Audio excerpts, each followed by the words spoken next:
ang $50 ng bansang Taiwan. Yan po ang topic na pag-uusapan natin. Pagkatapos lang po ng aking maiksing intro.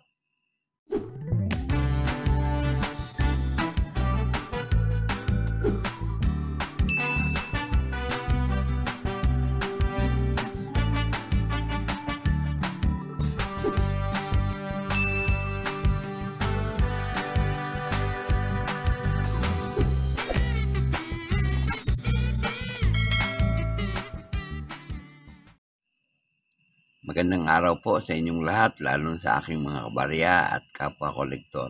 Sa lahat ng senior citizen at mga silent viewer, maging sa mga kaibigan natin dyan, magandang araw po. Ngayon pong araw, mayroon po tayong bagong coins dito sa ating harapan.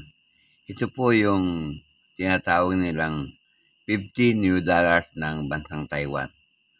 Pag-usapan po natin.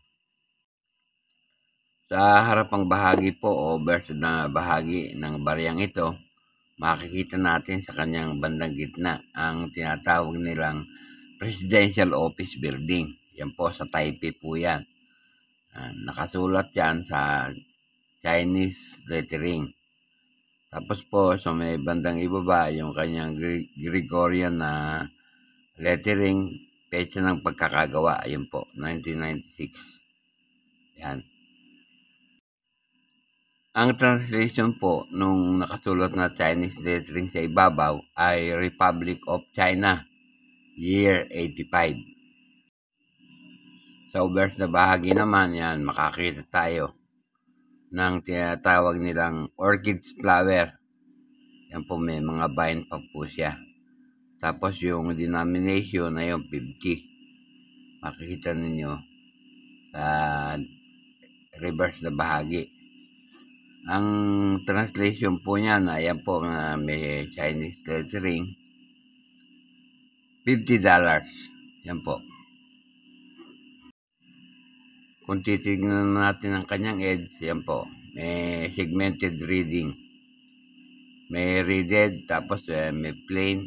Yan po. Segmented reading po yung tawag dyan.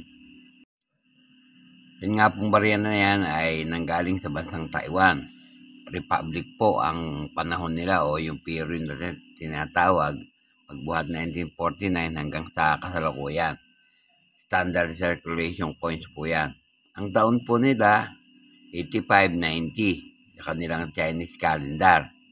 Pero dito sa ating Gregorian calendar, ang katumbas po niyan ay 1996 hanggang 2001. Yan po. Ang value po 50 yuan. Yan. Ang currency po kasi nila, new dollar. Bimetallic po ang komposisyon.